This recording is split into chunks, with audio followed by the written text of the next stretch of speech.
এই নির্মাণ করার সময় সঠিকভাবে ছাদ ঢালাই করা অনেক গুরুত্বপূর্ণ। আমরা এখানে যে কাজটি দেখতে পাচ্ছি সেটি হলো ছাদ ঢালাইয়ের একটি কাজ।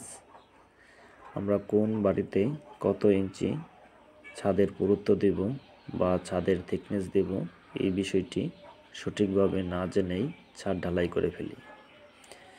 বিম ছাদে ছাদ কত ইঞ্চি ঢালাই দেওয়া উচিত এবং কনসোল ছাদে বিম ছাদ এবং কনসোল ছাদে কত ইঞ্চি ঢালাই দেওয়া উচিত এই বিষয়টি সঠিকভাবে আমরা না জেনেই ছাদের লোড অনেক সময় বেশি বৃদ্ধি করে ফেলি।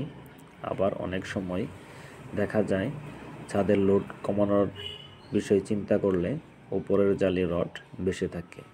তাই আমরা এই বিষয়টি যেন সঠিকভাবে কাজ করতে পারি এই বিষয়ে আজকে আমরা জানব। এখানে আমরা যে ছাদটি দেখতে পাচ্ছি এটি হলো একটি বিম ছাদ। এখানে বিম ছাদে একতলা বাড়ির ফাউন্ডেশন। এখানে আমরা 6 ইঞ্চি বিম দিয়েছি। এখানে 6 ইঞ্চি বিম দিলে আমরা ছাদের থিকনেস দিয়েছি মাঝখানে 5 ইঞ্চি এবং চতুর্পাশে 4.5 ইঞ্চি।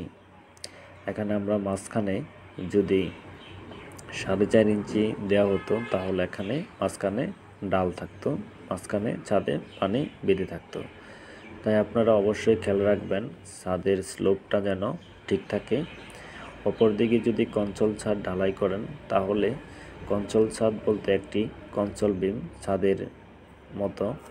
এখানে কনসোল ছাদে আপনারা 5.5 থেকে 6 ইঞ্চি ঢালাই দেবেন, আর বিম ছাদ হলে 4.5 থেকে 5 ইঞ্চি, সর্বোচ্চ 5.5 আর 5 ইঞ্চি মিলিয়ে ছাদের ঢালাইয়ের কাজ সম্পন্ন করবেন।